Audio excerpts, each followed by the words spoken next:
You've done some incredible things in your life, but it all kind of has to start somewhere. And we're thinking, why hasn't someone done this before? Are we missing something? Because this seems like an obvious solution to a big problem. We should absolutely be encouraging businesses to take on the world, but why can't they take on the world from Australia? We've essentially gone viral because of a virus. We saw daily sales double one day and then 12x the day after that. Hey everyone, welcome to another episode of People Building Businesses by YBF Ventures. Today's guest is Winnie Thabani. She's a thought leader and champion of diversity, inclusion, and advancing women of color. She's the very first member of YBF's Tech Diversity and Inclusion Council and was recently awarded the Order of Australia Medal for her work in diversity and inclusion. Can't wait for you to tune in. Thanks for listening. Winitha, thank you so much for being on the People Building Businesses podcast today. I've known you for quite a while now, but this is the first time that we're actually having a proper chat about yourself and your work. So thank you and welcome to the podcast. Thank you. I'm really excited to be here and you know me, love to have a chat. Yeah, awesome. So a lot of people know you for your work in diversity and inclusion. Yeah. But before we get into that, I think it'd be great to understand Winitha the person and, maybe you could shed a bit of light about your background and, maybe where you grew up even. So if you'd like to start there, that'd be a great one to hear about. Yeah, well, I'm not sure about you, but people often, ask me, where are you from? Because, the accent's kind of mixed. Obviously, I've got brown skin, curly hair, and I just tell people, well, I was born in London, parents are Sri Lankan, raised in Australia. So I'm like, you can just figure it out and work it out yourself. Yeah. Like, where am I from?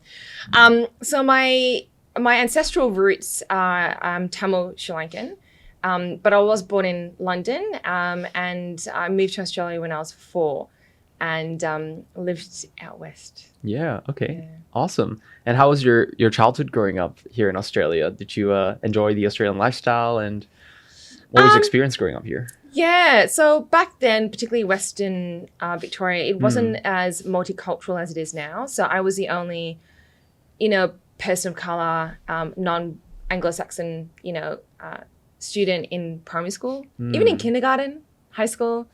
So I got bullied quite a lot. I got a bit aggressive. Okay. I think some kids kind of cower, and I did cry, but then I learned to fight back a little bit. So yeah, people used to call me like poo, stuff like that, or your skin's like poo. And I'd be like, well, your skin's like milk. and I thought, oh, hang on, that's a bit of a compliment. Yeah. So I always felt like, the odd one out. And, it was obvious, in my early years, I was, singled out amongst all the kids and, in terms of telling the time and the principal, the teacher would say, oh, you should know how to tell the time. And I thought, well, isn't that why I'm at school? Yeah. So kind of like singled out. So was always felt different, even in my own, like my direct family felt like I was from the very beginning. I don't know why, but I just feel like completely different to everyone else. They are all quite similar. And then there's me. So yeah, but as a kid was very ambitious, very driven. I was attracted to visual art as a 6-7-year-old kid, which was a bit interesting. Very young, yeah. Got dove really straight into oil painting. Okay. And then started pestering and bullying my parents for like all these expensive art materials, and decided that I was going to win the Archibald Prize. Wow. Which obviously I didn't. Yep. But yeah, so I was always very driven, but also very creative. I think I had a lot of things inside of me that I wanted to express, that I wanted to say. And at that moment in time, the arts were my choice. And then that morphed into business and dance and other creative outlets. And you described yourself as a lifelong learner. So that's kind of reflected from an early age even, all the way up to today, which is quite incredible. I mean, these days kids, they learn differently, like on iPads and YouTube and stuff like that. But, I guess we're similar in age, I'm guessing. But like for us, it's a library. So every school holidays, every 3-4 days, I would take my grandfather's grocery trolley and borrow like 7 to 10 books and digest them all art-based. Yep. And was just a big consumer of information, and still today I consume a lot. So my my people of color folder alone on Evernote has over 500 pieces of content, and that's not including all the content that I've consumed that I haven't decided to clip. Wow. You know, books, articles, events, yeah, stuff like that. It's a huge library. Yeah, it is. I love libraries. Amazing. So, you know, you've had this experience growing up and you've experienced what it is to be a person of color in Australia.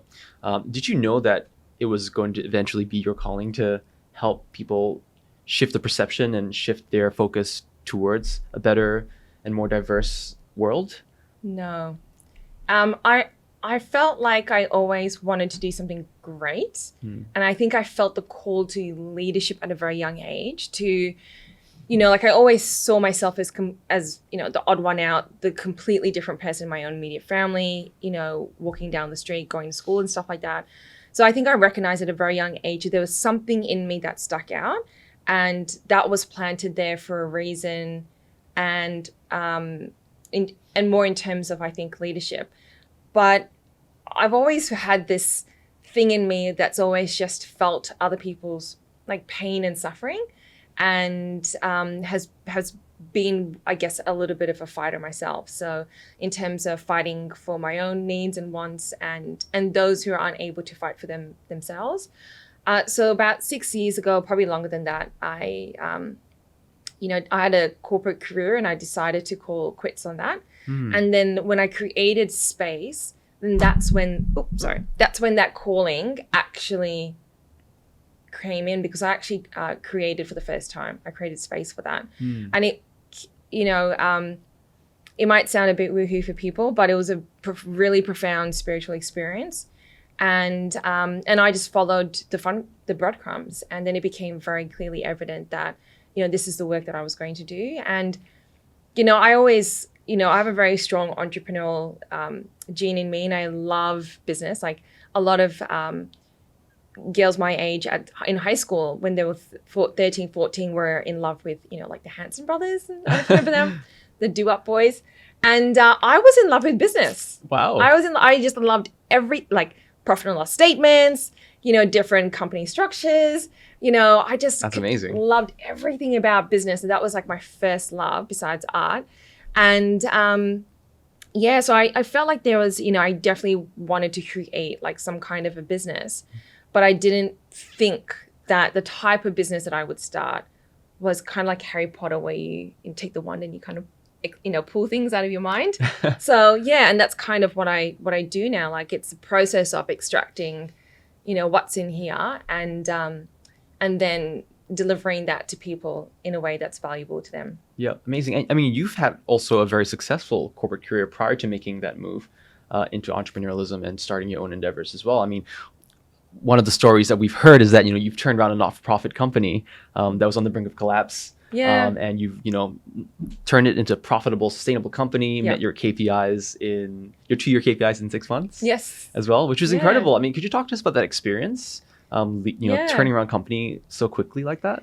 I think I was in a period of panic, because normally with senior positions, they, you'd sign a disclosure agreement, and then you'd look at the financials. So it's really clear and evident what you're walking into. For whatever reason, that didn't happen. I did not think about it myself. I think I was just really excited. Like, oh my goodness, I get to work for like my dream company. Yeah. And when I looked at the financials, I thought, holy crap. And then I saw myself in the middle of it, and I thought, I'm going down too. Wow. So this company has about a shelf life of about 6 months. If I do not turn this ship around, I'm going down with it too. And that's also going to impact, and it sounds selfish, but I'm like, that's also going to impact my career as well. So that said, the company had, you know, a 40-year history, one that I also believed in. And so as part of my contract, because I came in as a general manager, as part of my contract, I had a range of KPIs that were for the 2-year period.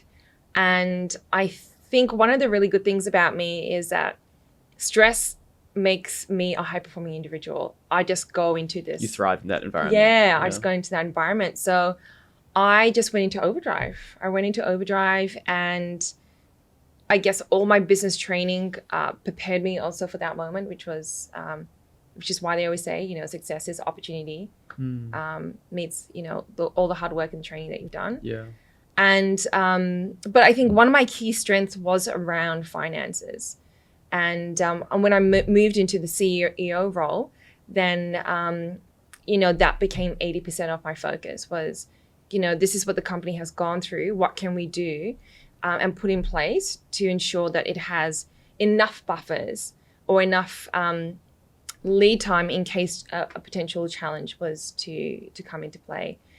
And and that's the legacy that I left in that company, and they're still pumping and going along. And was that the last executive role you held before you started your own companies? Yes, yeah. I did get asked to interview for a number of CEO roles, both in the startup sector and in the social community sector as well, and a couple of director roles too. But I remember there was one director role with a very, very large non-for-profit, and there was the CEO who I'd be reporting to, and some guy who I don't know, Okay. who was like a change consultant or something like that. Huh. And it was after that interview I thought, no, I'm not doing this anymore, because he just ripped into my resume. Wow. Okay. And I understand, it was director of operations, and a large part of what you do is finance, but I had a really great track record. I had a really strong resume, and the CEO was silent, and she was a woman of color. And that whole scenario did not feel right for me. And as I was being interviewed for all these roles, it just got really clear to me that, I don't want to be doing this anymore. Going in and fixing companies. Some people love it. I have the skill to do it, and that's one of my strengths. But just because you're good at something doesn't mean that that's the thing that you need to do. So I took a really long sabbatical, for about 5 months. Yep. And just explored and did little bits and pieces of consulting work, for about 3.5 years. And then it came really evident that, what I was supposed to do is diversity, inclusion. Yeah. Yeah. That's amazing. And when you made that decision, what was your first step towards, carving that new path for yourself? I think the first step is always around having a support network. So I say the three things that people need, if you were to picture a triangle, the three things people need to help create traction and to get them into motion is support, accountability, but also structure. So I think, being part of communities like, YBF, getting involved in different programs or, accelerators and incubators and things like that, that gives you the support, the structure, and the accountability that you need to get moving. Yep. So for me, I looked for other, because what I'm doing is different to running a startup. So I had to look for specifically, thought leader-based communities where people were, experts in specific fields. So yeah, joined a few communities, put my little brown butt at YBF, and She Mentors as well, which is another amazing community. And yeah, just got myself, and I think staying plugged in is key. Yep. So yeah. Amazing. And I mean, since then you founded a bunch of different companies. You founded Colourful, which is Australia's first leadership and entrepreneurship conference by women of color, for women of color, which is amazing. You founded another company called Amini of Zaria. Am I pronouncing that right? Yep. And could you talk to us more about some of the companies you founded and what you're doing to advance that diversity and inclusion agenda? So Colourful, I guess, was something that I always wanted to do as an extension of Amina Azaria. Yep. And again, it was very much a spiritual sort of experience where I was sitting in a invite-only meeting where leaders were coming together to talk about diversity. And I thought it was just diversity in general. And then it was very clear that it was about cultural diversity and women, that intersection. And had a really profound moment where I realized, okay, it's time for Colourful, and it needs to have its own focus and be its own brand. So had the soft launch here in the ballroom at YBF, and it was really generously supported by the whole team here to really get that going, and Courtney leaned into her event experience and for advice on different bits and pieces, and I kind of left it till the last moment too. Hmm. So I remember having that conversation with Courtney and booking the room because I knew that if I commit to her and book the room, I wouldn't want to let her down. Sure. Yeah. And and then probably 3 weeks before the night, then only I started advertising. And within, sort of got the tickets up and stuff. And then I think 2 weeks before the actual night, then I started actually, promoting it and stuff like that, which sounds not very organized at all. But it was actually because of fear. I was really scared that there'd only be 30 people in the room, probably less, maybe 5 would turn up, all of, friends and family that I knew. And then I just thought, better get out of my own way and better do it. And I just put a post here, put a post there. And, nothing strategic about it, nothing, amazing about, that sort of strategy, content strategy. But it just had its own legs and garnered its own wind. And a lot of my LinkedIn posts, got thousands of views very quickly. And, 100 people booked tickets. That's amazing. And, yeah. I recall it being an extremely packed room. Yeah, it might have been 150. Yeah. Don't I heard you were tell oversubscribed and you had a wait list as well for people. Yeah. So I was that's just amazing. I kept telling people they will only allow me X amount of people. So Yep. if you're not going to come, please tell Please me. don't come. Yeah.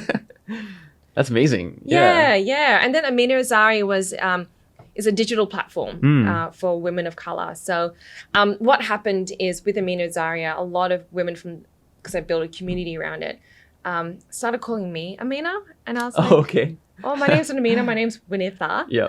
And then I realized that the lines between my practice and Amina Azaria were getting blurred. So what I've done with Amina Azaria now, because my journey, having been in entrepreneurship since I was like 14, 15, is I'm not now just excited by people who decide to start a company. I'm also really interested about people who decide to close a company. Okay. And a reason for that. And I've been following people's journeys. So Amina Azaria, I don't know if that will take a different shape or form in the future. I have an inkling of what that might look like. But last year I decided to kind of merge that under my own brand and even Colourful as well. So everything's now in-house. And there's another reason for that, which is also, positioning now of me and, being a spokesperson for women and people of color. Yeah. If you don't mind me asking, what does Amina Azaria, what's the story behind that name? Yeah. That's an interesting name. Yeah. So when I was thinking of a name for the company, I wanted there to be a story behind it. Yep. So I think a really great brand is one that has a story and a narrative that you can share in multiple ways and that engages people. And so I was searching for just really profound, women. And Madam C.J. Walker came up, but her name was taken. And then I found a story of a person called Amina Azaria. And the thing that I liked about that story was this is a woman, an African Muslim woman who was an exceptional leader. Back then they had various, tactics that we probably wouldn't use today. But she was just a woman who stood in her own, power and truth unapologetically and, refused to get married, refused to have children, was, if she got married, it would have meant that the throne would have, gone to her partner, her husband. And she said, no, I'm not doing that. And she was the most skilled at using a dagger than any of the men in her tribe. And Right. And I love this idea of, an African Black Muslim woman who was very, very skilled at using a dagger, but also during her time was very entrepreneurial. And during that period was when her city really prospered financially. So it demonstrated great leadership skills and someone that really took care of their people. And that was a story that really resonated with me. I've always talked about women, being warriors and being warrior leaders. And when I heard her story, I thought, yeah, that's it. Yep. So I called it Amina of Zaria. So Amina is her name and Zaria is the place that she's from. And the walls Gotcha. around, which is located in Nigeria, Yep. the walls still exist. That's amazing. Yeah, Wow. till today. Yeah. That's crazy. I mean, that's an incredible story. So I'm sure you've been asked plenty of times about the name. So I'm sure this is not the first time you're telling the story. No, and I really like the idea Yeah. that, she came from Nigeria because when I was born in London, in the area that we lived, there were a lot of Nigerians, and Okay. my parents rented a room in a house, and down below was a Nigerian family, and they really looked after, you know, my parents being quite young, Yep. and gave them food and stuff like that. And I've always had this connection and always felt gravitated towards you know, people from African cultures and backgrounds, and people from Nigeria as well. That's amazing. So jumping into your current work today, you know, you're a speaker, you're a coach, you're a mentor. You've advised anywhere from board members of billion-dollar companies to, you know, assistant commissioners and vice chancellors, especially around diversity and inclusion. So could you just describe some of the work that you actually do to support these companies in achieving those goals of diversity and inclusion? Yeah, so I guess it depends, first of all, what they have budget for, 2, what they're feeling brave around, and 3, you know, how seriously do they take this work? And I think the third point really connects with the second around courage. So some organizations just want me to come in and review their inclusion strategy and give them, so act in the capacity of an advisor. Some boards will want me to come in and slot into a board meeting and present on, you know, the latest findings and research of diversity and inclusion, you know, from a risk perspective, what are some of the things that they need to be talking about? And some organizations, you know, I come in and work as what I call a diversity and inclusion expert in residence. So I really come in and I plug myself into their organization. I still have one foot out. So I do have that benefit of, you know, because I'm working with multiple clients, bringing those shared experiences into an organization and that best practice. And then what I'll end up doing is I'll run a 360 review. So I'll review the entire business through the lens of diversity and inclusion. I'll present a set of, I'll present the findings, but also a set of recommendations. And then from there, I'll usually design and deliver their inclusion education programs, but also overlook their strategies, their initiatives, and everything that happens throughout the company. So I wouldn't say I actually do the work. So I wouldn't write the strategy, but I provide the training, the facilitation, the advice, the coaching, the mentoring, because I always tell clients that it's not about me coming in and staying in for the next 20 years. I'm coming there to what we call in, you know, business jargon world, you know, your capability and your capacity as an organization, so that hopefully in the next 5 years, you actually don't need me. But I am going to stick around for a while because it's about building that foundation.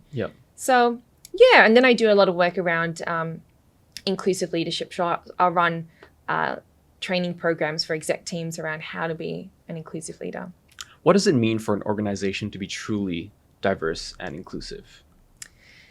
I feel like that is shifting every day. So, you know, a couple of years ago, even as early as, you know, last year, I was one of very few people using, you know, language around women of color, people of color. And in Australia, you know, to say, you know, that person's, you know, white or that person is a person of color was like, whew, it was like huge thing. So I feel like what encapsulates diversity is constantly shifting and changing. And I think it depends on where you live. So for example, you might live in a very, you know, in a suburb where there are many people that, you know, integrate with each other. So multiple identities that are fully integrated. And then you might move to another suburb or an area where everyone looks, dress, sounds, you know, their identities are pretty much the same. So I think it depends on, you know, geographic location. I think it depends on even the country and also the sector as well. So, yeah. So for example, with the HR sector, it is very heavily female. You know, led. There are a lot of majority of HR teams are majority female. So if we're talking about gender balance in that sector, we're looking at it from the context of people that identify as non-binary, gender non-conforming, transgender, you know, male, and other identities in that space, as opposed to there needs to be more women in leadership in that sector. So when you go into a company and you provide them the advice and the tools, how do you then measure success in diversity if there are different measures of success in diversity and inclusion? Yeah. I think that's the thing that we have to decide as a group from the very beginning. Because it's that measure of success that then drives, everything, Yep. all the initiatives, all the programming, all the strategy and stuff like that. And I think when we think about what is measure of success, underneath that is, where is at what level are you feeling bold, brave, and courageous? So a lot of organizations, I find here in Australia, are very risk averse when it comes to diversity and inclusion as opposed to in the States. Okay. Not as willing to set aside budgets and substantial budgets to do this work. And also in my experience when it comes to execs and boards and things like that, is they are very concerned about starting or having political conversations in the workplace, and they view that as something that might potentially create a sense of divisiveness in the culture.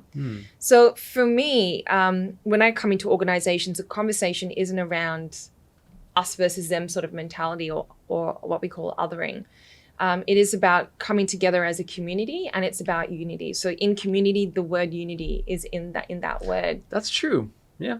Yeah, and it's about us as individuals coming together, but being able to work with each other, even though we may have different beliefs about life and be completely different in different individuals. And to me, that's inclusion.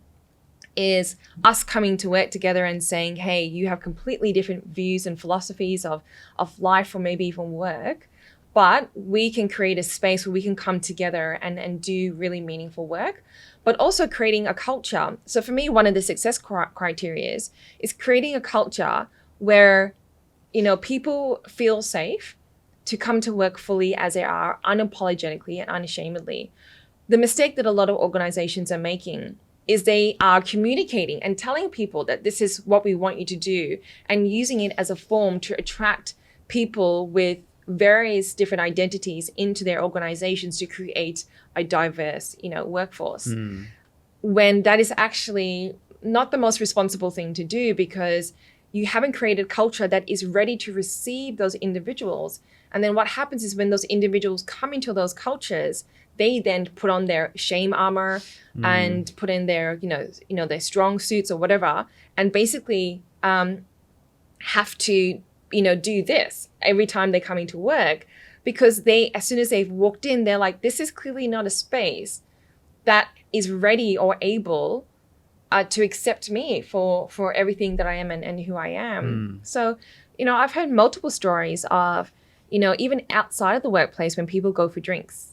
Right. And someone getting really, really drunk and then making really homophobic remarks about an individual.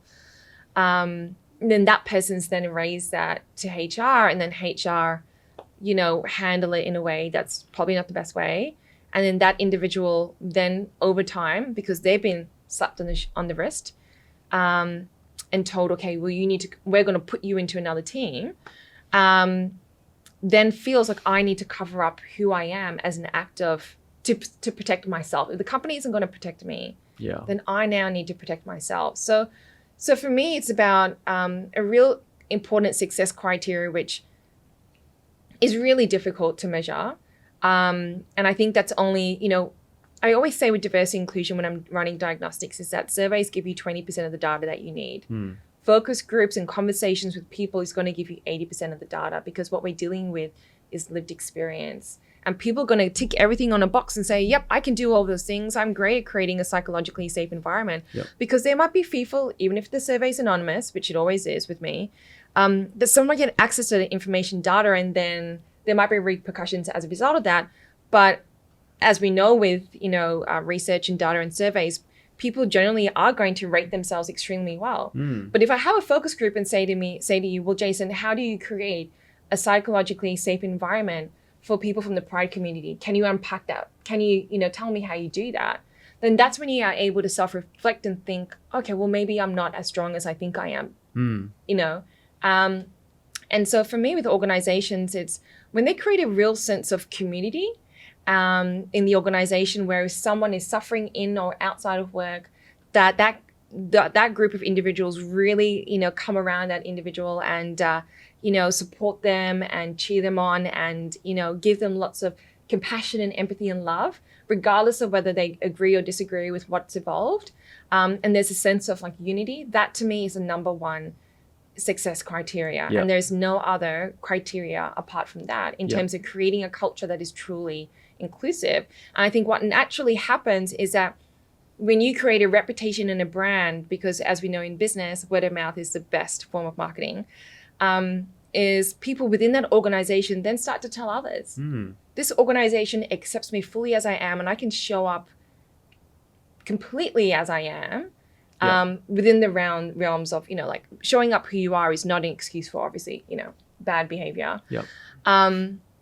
And I think that's then what attracts people from multiple identities to work for you, because unfortunately there isn't a lot of that in the workplace. And I Yep. think even with startup organizations, I was talking to an investment company last week, and and the question that I was asking them was, yep, you're giving them this support in terms of scaling their company, but what support are you giving them in terms of scaling their culture and scaling their culture from the beginning so that there is a sense of diversity and inclusion? Because what happens is they grow to a team of 100, 200. It's a toxic culture. It's a very bro culture. And then they realize, oh, I need to do diversity and inclusion, pull me in. And at that time, the work is 10 times more harder than what it could have been if we had looked at from the very beginning as a team of one, as a team of 5, as a team of 10, and started nurturing that from the very beginning and building on that. Because then what happens is that those values and ideals then start to spread and integrate themselves into everything you do as a company. Yep. And it starts to manifest into, product design and things like that. Yeah, that's amazing advice. I mean, that's a great segue actually to my next question, which is touching on that scaling company aspect, because a lot of our listeners here would be startup founders as well. What do you think that different approaches are needed to create that culture when you're a 1% company to a 20% company to 50 to 100? Because each company is each stage is effectively a different life cycle in a company, and the way you approach culture would be different as you scale and grow. So as you've coached companies through these different stages, what are some of the practical measures that you've seen work as a company starts growing and scaling? Yeah, I think when you're a smaller company, something as simple as bringing people from different identities to come in and to speak on, their lived experience is something that's, is easy to do. I think when you start to grow and there's multiple pressures on that company and you're growing very quickly and very rapidly, then people don't always have time, right, to do a lunch and learn or to stay back after work for some tea or drinks or whatever, and to hear that person, speak and to engage with them. So with early stage companies and companies that perhaps may be at seed round, we can go about diversity and inclusion in a very organic way. We can go about it in a very, obviously a very resourceful way. Budgets are usually quite tight. As we start to grow and scale that company and get towards the mature end, budgets do need to be dedicated. So at that scale of the sort of life cycle, I do tell companies that they do need to set aside roughly about 150 grand per year to spend on this work, to do it meaningfully and to ensure that there's enough budget and resources in order to scale that work as the company grows. That investment needs to be there from the very beginning. Because what happens is companies grow, they grow to just a ginormous size potentially, and something gets out into the media, and then it's, we've seen multiple companies that have gone through, things where things have really impacted their brand, their reputation, and customers are no longer wanting to engage with businesses and products and services Absolutely. that aren't inclusive, that don't have values. So as much as we're progressing in life as a human race and we're evolving and progressing, what I am finding is there is a sort of a backtrack. So we are coming back to, a sense of identity. We're coming back through to, health and well-being in terms of connecting with, plants Yeah. and nature and minimalism and living simply and, making sure time is spent in a way that's really valuable and meaningful. And so my advice to companies that are probably on the mature end is the number one thing is you do have to set aside budget. If you don't set aside budget, that doesn't tell me that you're serious. Yeah. And at the early stages, it's really about time and utilizing the resources that you have access to, but again, doing that in a meaningful way. So I guess with an early stage company, the founder, they are usually able to do this work or tap into people like myself to come in and to speak or to present. And then with the mature end, then that's when I come in as a diversity and inclusion expert in residence and work with a company for a minimum, a year to potentially, 5 years over time. And there's been plenty of research to show that diverse and inclusive teams are actually more high performing than non-diverse, non-inclusive teams. So could you maybe talk a bit about those statistics and how teams have achieved more with a diverse and inclusive culture? Yeah. So I think the piece that's missing there is, so I think part of the research that came out of, Google or something like that, was the number one driver for high-performing teams is psychological safety. Right. So when you feel like your voice and your values and your presence is valued and is heard and is seen and people act on that and you feel that it is safe to do so, then that is what drives you as a high-performing individual, and that then drives the team to be high-performing. And psychological safety is linked to diversity and inclusion. So people say, teams need to be, diverse in order to be high-performing. A team can be diverse, but they can also be really, really, underperforming and highly dysfunctional because you've got a mixture of people with completely different identities, completely different views and beliefs. Different values. Yeah. Yeah. So there's a lot of evidence around that. And it's not about diversity. Like, I think it's more about cognitive diversity. So people's ability to process, information, differently and bring that together in a group. Your ability to process information is different to mine. And when we come together, we're able to do some incredible work together because our strengths and weaknesses are in different spaces. And when you process a problem and I process a problem from a different angle, we get full spectrum, on that problem. But I think when we talk about diversity and inclusion and teams being high performing, we're not understanding the underlying reason of why that is. And the underlying reason of why that is that when people feel like they can be who they are and it's a safe environment to do so, then I'm going to tell you all the brilliant ideas that I have at 2:00 in the morning, or what I think the solution is to solve, X problem, because I know that, hey, Jason, you value me, you value my opinion, you value my presence. And even if this idea is weird and wacky or sounds completely, off the Richter scale, that you are going to value that and you're going to take that seriously. So I'm not going to withhold my genius and my talent and my intellect from the business or the team because I feel like I'm safe to put the best parts of me forward. So even when we talk about being unapologetically who you are and creating a safe environment for people to do that, it's not about all of you, because we all have a dark side and shadow self, but it's the best parts of you, the best parts of you, and cultivating that, nurturing that, enriching that. And so, because there is a little bit of research. I think some researchers have got interested in this topic, and there is some research from Harvard that says actually it's not just people who have multiple identities. It is people who are cognitively diverse from each other. That when we put those individuals together in a team, then that's what creates a high-performing team.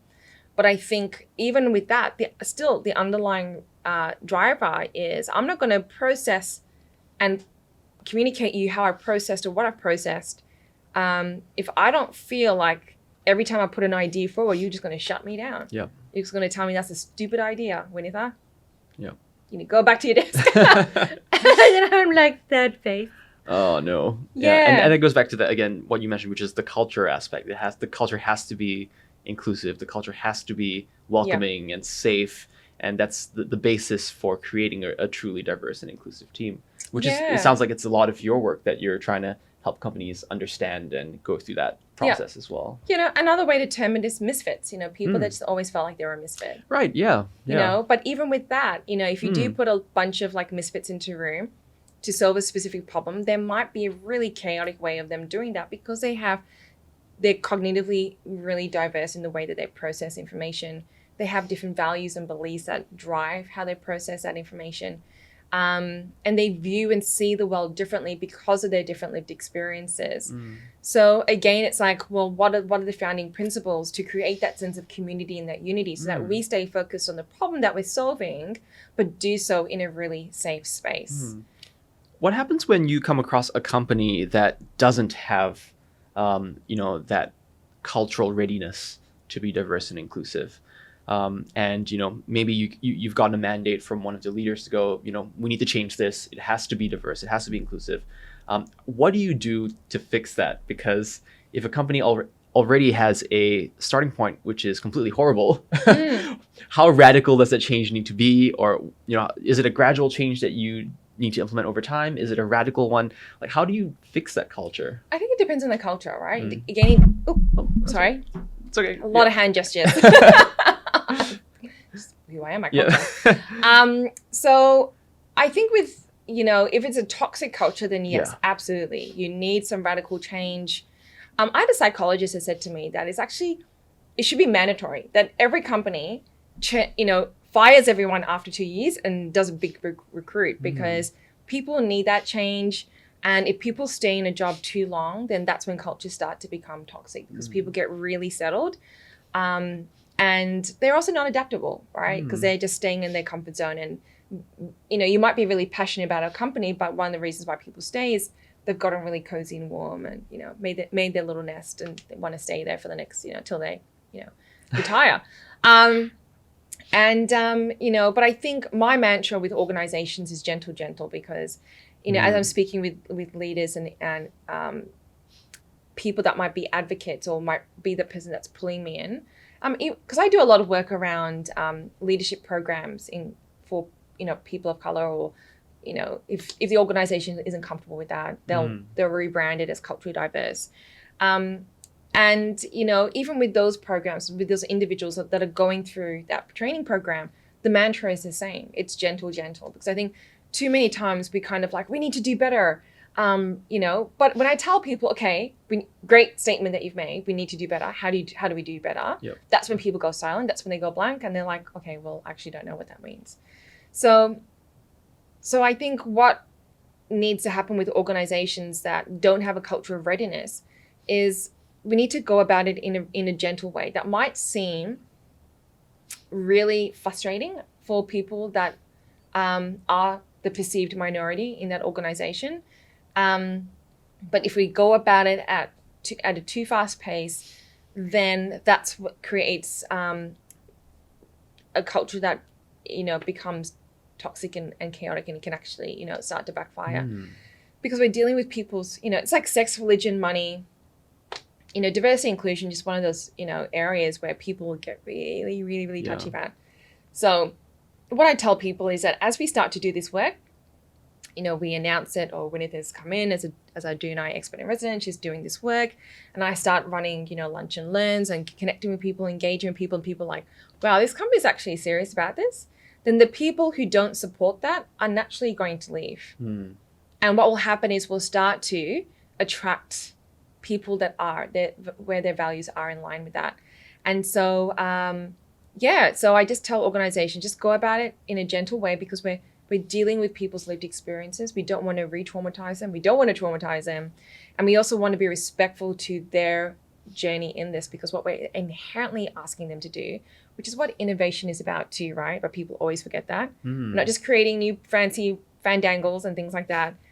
We're asking people to inherently change their beliefs and their behaviors around the world and how the world operates and looks. That's true. And how they go about a task. So for example, many years ago, you would have scrubbed your clothes on a metal thing, and that would have, in your mind, been the correct way to wash clothes. But if you had asked that person to put your clothes, you know, in this contraption Yep. with a whole bunch of other dirty clothes, and that this thing was going to clean that. You're just like, That's weird. that's right. And what you're doing is you're asking those individuals to change their behaviors and their beliefs. That's true. Yeah. Yeah. That's amazing insight. Yeah.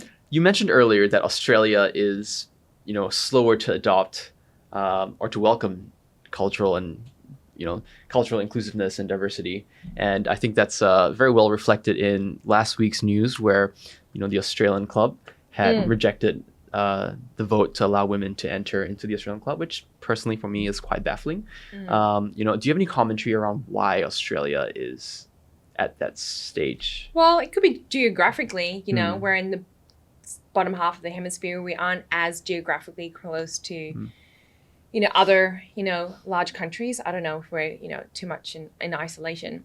Because with other countries, I've lived overseas as well, in the States and the UK and Canada. And, people travel a lot. They travel in a northern hemisphere. They're like constantly traveling, and they live in, different countries. And I think that opens up people's, views and perceptions. And I think it also comes down to culture.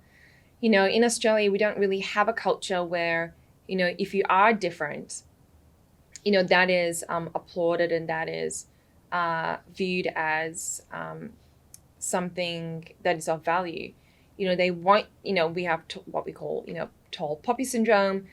People want you to conform. And that could also be because, we still report to, Her Majesty the Queen. And so, there are a lot of things that come from the top and influence, how we operate. And I think a lot of it has to do with culture. So, when I was, in my really early 20s, our culture was not as culturally diverse as other countries. I didn't really see a lot of people from African backgrounds compared to when I went to the States or when I went to the UK or other countries. I think other countries, because, for example, in the US, they've had, the civil rights movement and things like that. Even in the UK, there's a huge history of slavery. In Australia as well, but we haven't acknowledged our wounds, I think, to the extent that other countries have, and therefore decided to be really proactive about it. What does the country need to do to change that? Do you think there'll be a catalyst for that change to happen, or, what does the broader society need to do to get there? I think it's about acknowledging that we don't have all the answers. One of the things that I always say in my training is like, we're imperfect people living in an imperfect world. We're gonna F it up every day. We F it up. Because the one thing that I hear all the time is the number one thing, and I put this in the YBF newsletter, right? Because I hear this all the time. The number one thing, doesn't matter if you're CEO, the chair of like an ASX listed company, or someone who's just doing reception, in an organization. It doesn't matter who you are and where you're located. Everyone is scared about diversity and inclusion. They're scared about doing the wrong thing. The number one thing I get asked for all the time is, can you give us a list of all the right and wrong things to say and do and behave? I'm like, no, I can't do that. Because number one, the conversation is changing faster than I change my underpants, And number two, I can't predict how society will evolve and, anthropology. We're constantly evolving and changing. And it's not about me saying this is how the world needs to, identify and speak. I'm just a vessel that holds space for this conversation. And whatever culture and community says that this is how they'd like to progress the conversation, then that's what I take into corporates, And a lot of people are just, fearful. So the other interesting thing is, because I've done a lot of corporate innovation work, right? So people are fine putting budgets down and doing corporate innovation work. They are fine to get uncomfortable for the sake of profits and progress and growth. And they are happy to be uncomfortable in that process. But when it comes to diversity and inclusion, they're not comfortable. They let their fear get in the way, and they refuse to be courageous and bold. They communicate that as risk. This is our risk appetite. This is, what we have provision for in our risk, management strategy or whatever, or it might impact our, our brand's reputation and things like that. But what's really driving it is fear, and what is needed is courage. And Brene Brown talks about, you can't have courage without vulnerability. And so with diversity inclusion, the number one thing that I say, and I have this in my contract, these are the 10 reasons why my work will fail in your organization, or why my training program will fail in your organization. One of the principles is if your leaders lack courage and bravery and are afraid of being vulnerable in this work, then this is going to fail. So don't ask for your money back. Yep. This is going to fail, Yep. because, we talk about, innovation and, we're being courageous and we're disrupting the industry and we're creating all this, chaos and disruption. Well, why are we not willing to do that for the sake of people's experiences, and so that they feel like they can survive in this world, let alone thrive, and rather than feeling like they're being suffocated. That's amazing insight, Winitha. I mean, I'm learning everything. I'm learning so much just by talking to you today. I'm learning that diversity and inclusion there's no end goal, because the goal is always evolving, and it's all about how do you adapt to the changing environment and to be welcoming to that changing environment in the company. And this is great. And I'm conscious of time because I know you're extremely busy. So just a couple more questions before we wrap up. You were recently awarded the Order of Australia, which is a huge honor. So firstly, congratulations. Oh, thank you. Secondly, could you tell us more about that experience leading up to that award? Yeah, well, I know I was nominated 3 times. Yep. It's anonymous, so they don't tell you who nominates you. But I guess the government got the point. Yep. So they were like, just give this damn woman her medal. Yep. Actually, when they called me, and because they call you, and I had a missed call from Government House, and that's what the voice, Okay. text said. Missed call from Government House. I thought, holy crap, am I in trouble? Did I say something that now the government's like, we need to shut her down. Yep. We need to get the federal police onto her because she's like breaking society, like her DNI work is just out of control. And I was going to delete that text message actually. Wow. Okay. And then I decided, I just call Just them. pick it I up. should practice Yeah. what I preach, right? So I should call them and be courageous. And then I found out that I was nominated. You then get to accept that award. And I did toss and turn about whether I wanted to accept that. Obviously, it's government, and there's, it would be released on Australia Day, and, which is, has a lot of history behind that. And there was a bit of tension there around, do I accept this work? Does this award actually go against the beliefs of my work and my support for First Nations people? And then I thought about it, well, obviously women of color have nominated me, for this award. From what I understand, the process is quite long. It's a 2-year process. Wow. And they have a booklet on it. It's a very complicated process. Yeah. And and then I thought I'd accept the award. I went to the award ceremony. Baker Boy was there. I was a bit too shy to go up to him though. And I believe his partner, she had an amazing dress. Kept looking at her dress thinking, oh my goodness, beautiful. It's the ceremony to be accepted. I mean, Government House staff are very, very hospitable, very kind, exceptional at what they do. And the building is amazing.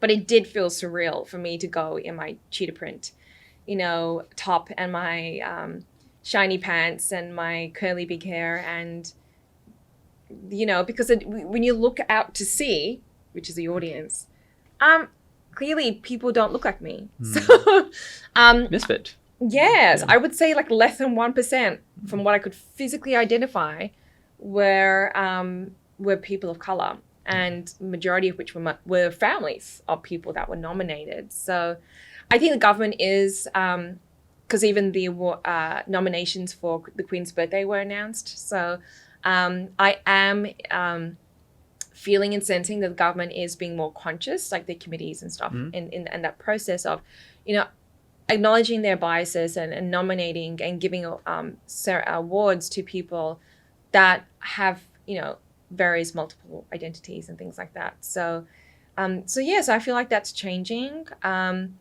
The award is sitting in a box at home. I think it was just more for my family. Yep. Yeah, I don't know if you experience the same thing, but my family, like, she did nothing of what we expected. We have absolutely no idea what she's doing. Yep. But the fact the government gave her award tells us she's not wasting her life. Yeah, it's a good sign. Yeah. All that hard work as an ethnic immigrant has been worth it. I'm sure your family would have been very proud of you. Oh, yeah. My mother was Yeah. a bloody paparazzi that Oh day. my gosh. Yeah. Yeah. Amazing. And final question before we wrap up the podcast.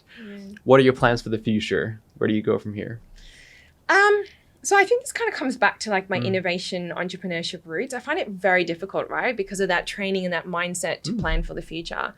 And then the other part is my spiritual side. So I again find it difficult to plan because I don't know what's in store. And if I over plan, then I don't allow space for magic, magic to come through. So I just plan in terms of quarters. I have a kind of rough pinpoint. Okay. I have a whole process around it, which I probably need to write a book too around, because every time I run people Absolutely. through, they're just like, oh, and take down notes. But what I essentially have and what I do in my coaching is I have what I call a roadmap. Yep.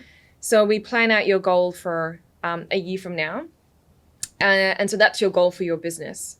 But then, what's the goal for you to allow you to fully show up in your business, to do your best work, to be a high performing individual? And then what's your goal for your environment to support you in order? So it's kind of like a circle that's kind of scaffolding out. So there's your environment, there's your business, and then there's you. So I'm pretty clear on the next 3 months only, or probably like even the next month or in the next week. And so for me, like with my business, it's just around, adding value in terms of what's valuable to community being all around me. Yep. And, speaking up for people that are unable to speak up for themselves. And in terms of my environment, it's, allowing space to be creative in multiple different ways. And to meet, extraordinary individuals that are doing, incredible things in the world. Before I forget, if someone listening to the podcast right now wanted to learn more about what you do or get your help in, helping drive that cultural change within their organization, how do they get in touch with you? Yeah, you can just drop me an email, hello@winitha, winitha.com, and just head to my website, which is winitha.com. Amazing. Yeah. Winitha, thank you so much for being on the podcast. I've learned a tremendous amount just by speaking to you in an hour. So thank you so much for being on the podcast. Thank you for having me. Hey everyone, thanks for tuning in. I hope you benefited from the podcast as much as I did. If you enjoyed the podcast, please subscribe to us on our socials to stay up to date with our latest releases. Thanks and see you again soon.